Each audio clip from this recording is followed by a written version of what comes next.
Hello and welcome back to Katie's Business Tips. Glad to be with you. Michael Lapid here, talking a bit about the basics of tax planning. And in this video, we're going to talk about splitting income tax credits and deductions on your personal tax return.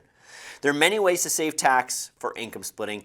There's more than you think. Income splitting is one of the biggest opportunities that you have to save tax. So from your business, you need to look at the ownership structure and how you can split income. Now, you can always pay wages to someone if they're doing a certain amount of work, fair market value for what they're working.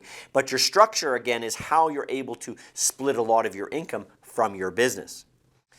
And of course, what income splitting does is it allows you to not have one spouse way up here in a tax bracket, one spouse way down here, and it allows you to bring that one up and maybe bring this one down so you don't pay the high tax up here. It's really about lowering the tax brackets, typically, is why we're splitting income. Now, we're going to be able to split business income, of course, like I just said, from structuring, but we can also split investment income if it's structured well. We can split RSP income by doing spousal RSPs. We can split pension income by doing split pensions. And we can even split certain RIF income and CPP income if it's done right. Now, income splitting is something that most of the time has to be done before the fact. It has to be like the business, has to be structured. You have to make sure you do the spousal RSP. And so most of the splitting income has to be done when you're getting into whatever the arrangement is to receive the income. It's not done after the fact, except for things like the split pension. There are a couple things you can split after the fact. Now, a trust does allow you to split a lot of income after the fact. That's another story, and we'll be talking about trusts actually in the next video.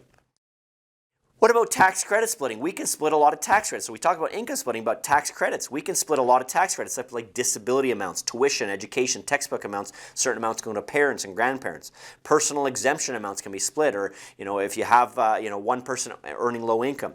Age and pension amounts, transit amounts, fitness amounts, right? We can also maximize the tax credits by claiming them on one person. So we take all the donations or medical and claim them on one person. So there's a lot of opportunities in the splitting and the joining together as well for saving tax. And the last one is tax deduction. So we have income splitting, tax credit splitting, and tax deduction splitting, right? Now, deductions, what they do is they bring down income, right? That's what they do, and that's how they save tax. Whereas a tax credit doesn't affect the income, but just saves you direct tax. Now, here's some tax deductions that can be split: moving expenses, childcare expenses, interest and carrying charges, and certain RSP contributions in certain situations. But again, you need to set up these plans in advance to make sure you're doing it right from the beginning. In most cases, some can be split after, but know what you're getting into before you get into it. If you got questions, we're here to answer them. Thanks for being a part of our business tips, and we'll see you in the next video.